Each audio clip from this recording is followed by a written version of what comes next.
जी हां, बंगाल बोले में आज हम आपको दिखाएंगे हुगली नदी से कोलकाता के महिलाओं के मन की बात। लेकिन उससे पहले 200 सेकंड में देखिए बंगाल चुनाव की 10 बड़ी खबरें बंगाल टॉप 10 में। गृह मंत्री अमित शाह ने आज बंगाल के बांकुड़ा और झारग्राम में चुनावी रैली की। बांकुड़ा के रानीबंध की रैली में अमित शाह ने ममता बनर्जी से 130 कार्यकर्ताओं की हत्या पर जवाब मांगा। बंगाल की जनता इस बार 130 राजनीतिक हत्याओं का आपको बैलेट के मशीन के अंदर आपको उसका जवाब मिलने वाला। जबकि हेलीकॉप्टर में खराबी आने की वजह से अमित शाह झारग्राम नहीं पहुंच पाए। यहां की जनता को उन्होंने वर्चुअल तरीके से संबोधित किया और आरोप लगाया कि ममता राज में बंगाल पाताल में चला गया है। झारग्राम में गृह मंत्री अमित शाह की रैली से पहले पुलिस और बीजेपी कार्यकर्ताओं में झड़प हुई है। बीजेपी का आरोप है कि लोकल पुलिस ने रैली में आने वाले लोगों को रोकने की कोशिश की। पहले से ही हम लोगों को रोक दिया था। हमारा जो कार्यकर्ता है बाहर से आ रहे हैं, पूरा गांव से आ रहे हैं, वो लोग उनको 5 से 7 किलोमीटर दूर में बात रख दिया। 10 मार्च को नंदीग्राम में पैर में चोट लगने के कारण पहली बार ममता बनर्जी ने कोलकाता से बाहर चुनावी रैली की। पुरुलिया में ममता बनर्जी ने व्हील चेयर पर बैठकर टीएमसी के लिए प्रचार किया। उन्होंने कहा कि उनके दर्द से ज्यादा जनता का दर्द है और हर हाल में बंगाल की रक्षा करनी होगी। আমার শরীরে যন্ত্রণা আছে, কিন্তু আমার যন্ত্রণা থেকেও সাধারণ মানুষের যন্ত্রণা অনেক বেশি। তাদের ভালো থাকতে হবে, তাদের সুস্থ থাকতে হবে, বাংলায় শান্তি রক্ষা করতে হবে। बंगाल चुनाव में बीजेपी के स्टार कैंपेनर और सांसद रवि किशन ने फगुआ मोड में ममता बनर्जी पर चुटकी ली। जोगिरा गाने के जरिए ममता बनर्जी से उन्होंने नंदीग्राम में लगे चोट पर सवाल पूछा है। व्हील चेयर पर दीदी बैठे, व्हील चेयर पर दीदी बैठे, सबसे मांगे वोट, 24 घंटे में प्लास्टर कटा। ये कैसी थी चोट जोगिरा सारा रा। आसनसोल से बीजेपी सांसद और केंद्रीय मंत्री बाबुल सुप्रियो कोलकाता के टॉलीगंज से विधानसभा में एंट्री के लिए किस्मत आजमाएंगे। न्यूज नेशन से बातचीत में बाबुल सुप्रियो ने दावा किया कि चुनाव में उनकी जीत होगी और वो बीजेपी की उम्मीदों पर खरा उतरेंगे। तो इस बार जो है लड़ाई होगी और हम दिल से लड़ेंगे और मुझे उम्मीद है और विश्वास है कि बिल्कुल हम इस लड़ाई को जीतेंगे। कोलकाता के बेहाला ईस्ट से बीजेपी उम्मीदवार और एक्ट्रेस पायल सरकार ने कहा है कि उनकी विचारधारा बीजेपी से मेल खाती है और यही वजह है कि उन्होंने बीजेपी का दामन थामा है। न्यूज नेशन से बातचीत में पायल सरकार ने ममता बनर्जी के खेला होबे नारे पर तंज किया। नहीं, मेरी पार्टी के नेता ऐसे नहीं बोलते हैं कि खेला होबे। हम सब मिलके मेहनत कर रहे हैं, तो हम लोग काम करेंगे, मेहनत करेंगे। खेला जिनको करना है वो करे। केंद्रीय मंत्री नितिन गडकरी भी लगातार बंगाल में बीजेपी के लिए चुनाव प्रचार कर रहे हैं। पूर्व मेदिनीपुर में जनसभा से पहले नितिन गडकरी ने दावा किया कि बंगाल में बीजेपी की सरकार बनने के बाद डबल इंजन की रफ्तार से विकास होगा। केंद्र सरकार भाजपा का है और राज्य सरकार भी भाजपा का आएगा, तो ये डबल इंजन लगने के बाद बंगाल की बहुत प्रगति होगी। वोटर्स को अपने पाले में करने के लिए अब लोकल स्तर पर डोर टू डोर कैंपेन भी जारी है। तस्वीरें पुरुलिया की हैं। यहाँ के मन बाजार सीट से बीजेपी उम्मीदवार गौरी सिंह सरदार घर घर जाकर लोगों से मिल रही हैं, हाथ जोड़कर वोट की अपील कर रही हैं। तो वहीं टीएमसी प्रत्याशी और ममता सरकार में मंत्री संध्या रानी टुडू का भी जनसंपर्क अभियान जारी है। जमीन पर बिखरे बीजेपी के झंडे और दुकानों में तोड़फोड़ की यह तस्वीर हावड़ा की है। यहाँ के सुकांतापल्ली इलाके में बीजेपी कार्यकर्ताओं पर हमला हुआ है। आरोप है कि रविवार रात टीएमसी के कार्यकर्ताओं ने अचानक बीजेपी कार्यकर्ताओं पर हमला कर दिया। घरों में घुसकर महिलाओं और बच्चों के साथ मारपीट भी की। हमले में 15 लोग घायल हुए हैं। इलाके में सुरक्षा बलों की तैनाती कर दी गई। घरों में तोड़फोड़ और दरवाजे पर देसी बम। तस्वीरें कूच बिहार की। यहाँ के दिनहाटा में बीती रात बीजेपी और टीएमसी कार्यकर्ताओं के बीच झड़प हुई। फिर एक दूसरे के बीच बम गोले चले। मौके से पुलिस ने कई बम को बरामद किया है।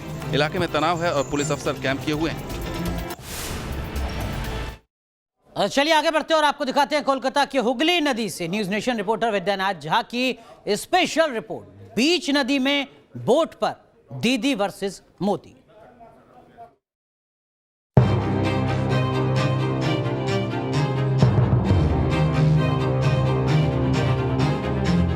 महिलाओं का वो सम्मान बिल्कुल भी नहीं करती है।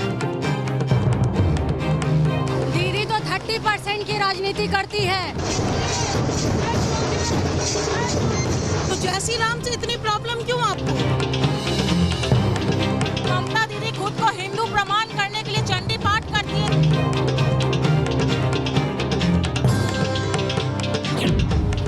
नमस्कार, আমি বিদ্যানাথ ঝা, এটে কলকাতাতে আছি।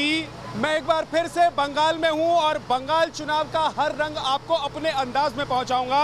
मेरी वेशभूषा देखिए फिर से वही है और इस वक्त हम एक जेट्टी में सवार हैं जहां हम निकले हैं अब हावड़ा स्टेशन के लिए। जी हां, वही हावड़ा जिसे देखकर आप बंगाल को, कोलकाता को पहचानते हैं। मेरी एक तरफ देखिए ये हावड़ा ब्रिज है और दूसरी तरफ मैं अपने वीडियो जर्नलिस्ट को कहूँगा कि दिखाएं कि हुगली ब्रिज है।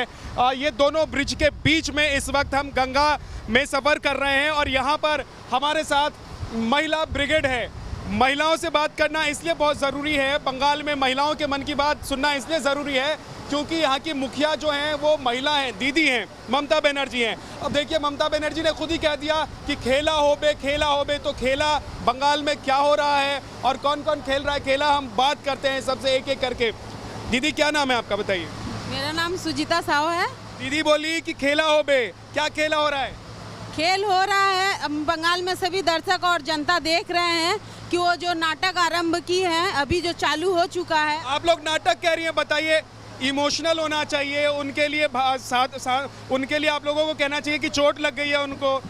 हमारा बंगाल बहुत जागरूक है, उन लोगों को सब पता चल चुका है कि कौन नाटक कर रहा, किसके लिए संवेदनशील होना चाहिए। पैर में जो चोट लगा वो भी हम लोग स्क्रीन पर वीडियो पर देख चुके हैं। संवेदना नहीं जता रही आप? संवेदना था, लेकिन किसके लिए? जो ओरिजिनल हो और जो खुद ही खेल खेले उसके लिए क्या संवेदना। आप दीदी को संवेदना जताएंगी कि नहीं जताएंगी? बिल्कुल नहीं, क्योंकि ये उनका पॉलिटिकल स्टंट है। ये शुरू से ही जब सीपीएम के ज़माने में भी वो चोट खा के यही सिंपैथी गेन करके वो पावर में आई थी। ऐसा क्यों लग रहा है आप लोगों की ये पॉलिटिकल ड्रामा? क्योंकि यही है पॉलिटिकल, क्योंकि वो श्योर हो गई है कि वो अभी बंगाल से उनको मेजॉरिटी में नहीं मिलेगा और उसके पास में भाई हुक और क्रुक उसको जीतना है। यहाँ पर पश्चिम बंगाल में चुनाव हो रहा है, लोग कह रहे हैं कि बाहर से जो लोग आ रहे हैं वो बंगाल में आकर राजनीति कर रहे हैं। दीदी कह रही हैं कि राजनीति बाहर के लोग कर रहे हैं। बंगाल में राजनीति जो स्टैटिस्ट बना कर रखी है पीके, वो किस राज्य से आया हुआ है और उनके जो चीफ सेक्रेटरी हैं वो किस राज्य के हैं और जो प्रशासनिक तौर पे जिस पर डिपेंड है दीदी वो किस राज्य से है। खेला हो रहा है बंगाल में? हाँ, खेला हो रहा है, दीदी खेला करेंगी। ये आप देखिए, आप भगवा चंदन लगा कर आई हैं। हालांकि ये हनुमान जी की पूजा करते हैं तो लोग लगाते हैं, लेकिन हनुमान जी और राम जी के नाम पर तो यहाँ पर राजनीति हो रही है। भगवान के नाम पे राजनीति सिर्फ दीदी ने किया है, हम लोगों ने। लेकिन कहते हैं कि बीजेपी ने जय श्री राम के नारे लगाए। कभी नहीं, कभी नहीं। हम लोग हिंदुस्तानी हैं, हम लोग जय श्री राम भी बोलते हैं, जय शंकर, शिव शंकर भी बोलते हैं। हम लोग हर देवी देवता को पूछते हैं, जय काली माँ, जय माँ दुर्गा, जय माँ काली, खत्म करो ये अत्याचारी। लेकिन दीदी तो कहती हैं कम से कम महिलाओं को लेकर, भाई महिला जब मुखिया है प्रदेश की तो दीदी के हिसाब से तो ये प्रदेश में सारी महिलाएं सुरक्षित हैं, महफूज हैं, आज़ाद हैं। बिल्कुल भी नहीं, महिला सिर्फ वो खुद को मानती है और बाकी वो सबको राजनीति के जगह में खेला मानती है, इसीलिए महिलाओं का वो सम्मान बिल्कुल भी नहीं करती है। बीजेपी जय श्री राम करे तो ठीक है और दीदी जय काली करे, चंडी पाठ करे तो उस पर सवाल उठा देते हैं। सवाल की बात नहीं, मुझे ये समझ में नहीं आता। एक तो दीदी आप बोलते हो मैं भी हिंदू हूँ और राम हमारे आराध्य है, तो जय श्री राम से इतनी प्रॉब्लम क्यों आपको? ये बताएं कि दीदी ने 10 साल तक राज किया, आप लोग इतना आज़ाद हैं, फ्री हैं, बोलने की आज़ादी मिली, सब मिली, तो आप लोग अब क्या बीजेपी के साथ हैं या दीदी के साथ हैं? लेकिन बांग्ला का जो 34 साल का जो अपोजिशन, ये भी बांग्ला का लोग देखा है।